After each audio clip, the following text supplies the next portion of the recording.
یہ کہانی ایک عظیم بادشاہ اور اس کے عجیب و غریب محل کی ہے جو اپنی انوکھی ساخت اور حیرت انگیز رازوں کی وجہ سے مشہور تھا۔ بادشاہ اور اس کا عجیب محل بہت پرانے زمانے کی بات ہے۔ ایک دور دراز سلطنت میں ایک بادشاہ حکمرانی کرتا تھا۔ وہ نہایت ذہین، عادل اور رحیم دل تھا، مگر اس کی سب سے منفرد چیز اس کا محل تھا۔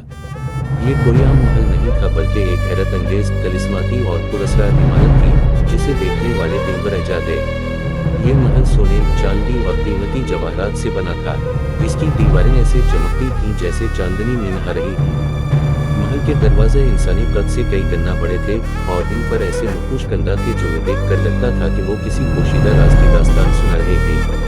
محل کے حیرت انگیز کمرے، محل کے اندر ہر کمرہ ایک الگ دنیا لگتا تھا۔ کچھ کمروں میں داخل ہوتے ہی انسان کو کسی پر معلوماتی ہو جاتا، تو کچھ میں قدم رکھتے ہی ایسا لگتا جیسے وہ کسی پر سدا مانا گیا ہو۔ محل کی رازداری اتنی پیچیدہ تھی کہ اگر کوئی اس میں داخل ہو جاتا تو راستہ بھول جاتا۔ صرف بادشاہ کو اس محل کے تمام راستوں کا علم تھا۔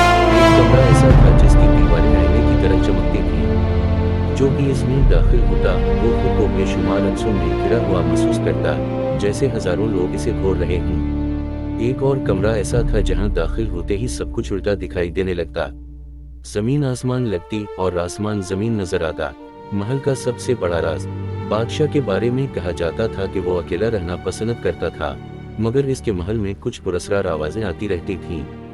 بعض درباریوں نے دعویٰ کیا کہ انہوں نے رات کے وقت کسی کے چلنے کی آہٹ سنی، حالانکہ محل میں اس وقت کوئی نہیں ہوتا تھا۔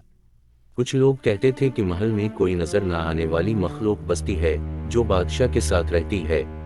ایک دن بادشاہ کے ایک وزیر نے ہمت کر کے اس سے محل کی حقیقت پوچھ لی۔ بادشاہ مسکرایا اور بولا، یہ محل صرف ایک عمارت نہیں بلکہ ایک زندہ وجود ہے۔ یہ میری سوچ، میری عقل اور میرے خوابوں کی تخلیق ہے۔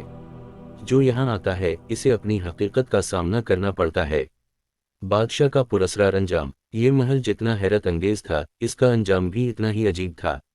ایک رات شدید طوفان آیا، بجلی کڑکی، آسمان پر بادل گرجنے لگے۔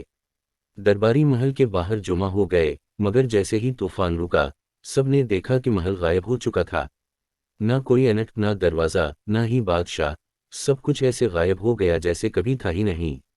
لوگ حیران رہ گئے۔ کچھ نے کہا کہ بادشاہ اپنے محل سمیت کسی اور دنیا میں چلا گیا، کچھ نے کہا کہ یہ سب جادو تھا، اور کچھ کا ماننا تھا کہ محل خود بادشاہ کی سوچ کی تخلیق تھا اور اس کے ساتھ ہی مٹ گیا۔ آج بھی لوگ اس محل کی کہانی سناتے ہیں، مگر کوئی نہیں جانتا کہ وہ حقیقت میں کیا تھا، ایک خواب، ایک جادو، یا کسی ایسی دنیا کا دروازہ جسے انسان سمجھ نہیں سکتا۔